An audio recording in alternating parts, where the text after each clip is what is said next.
விழுப்புரம் மாவட்டம் அரக்கண்டநல்லூர் ஒழுங்குமுறை விற்பனை கூடத்திற்கு கொண்டு வந்த நெல் மூட்டைகளை கொள்முதல் செய்யாமல் திருப்பி அனுப்பியதாக கூறி விவசாயிகள் சாலை மறியல் போராட்டத்தில் ஈடுபட்டனர்.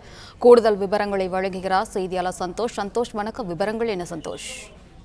வணக்கம் மேடம். அதாவது விழுப்புரம் மாவட்டம் அரகண்டநல்லூர் பகுதியில் அமைந்துள்ளது அரசின் ஒழுங்குமுறை விற்பனை கூடம். இந்த ஒழுங்குமுறை விற்பனை கூடத்தில் மாவட்டத்திலேயே நாள் ஒன்றிற்கு 1 முதல் 2 கோடி வரை விற்பனை நடைபெற்று வருகிறது. இந்த நிலையில் தொடர்ந்து பெய்த மழையின் காரணமாக நெல் வரத்து அதிகரித்து நேற்று இரவே சுமார் 50க்கும் மேற்பட்ட வாகனங்கள் ஒழுங்குமுறை விற்பனை கூடத்திற்கு வெளியில் உள்ள சாலையில் 2 புறங்களிலும் நிறுத்தி வைக்கப்பட்டு இன்று அதிகாலை முதலே விவசாயிகள் தங்களது விளைபொருட்களை சந்தைப்படுத்தியுள்ளனர்.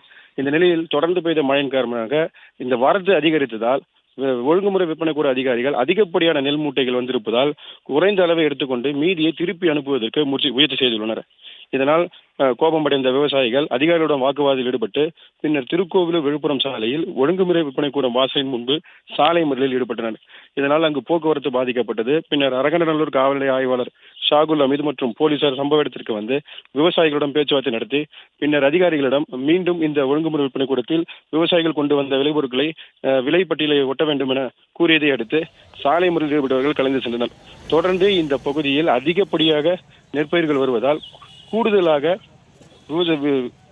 அதிகாரிகள் வந்து ஒழுங்குமுறை விற்பனை கூடத்தில் நெற்பயிர்களை கொள்முதல் செய்ய வேண்டும் என விவசாயிகள் தரப்பில் கோரிக்கை வைக்கப்பட்டுள்ளது. விவரங்களுக்கு நன்றி சந்தோஷ்.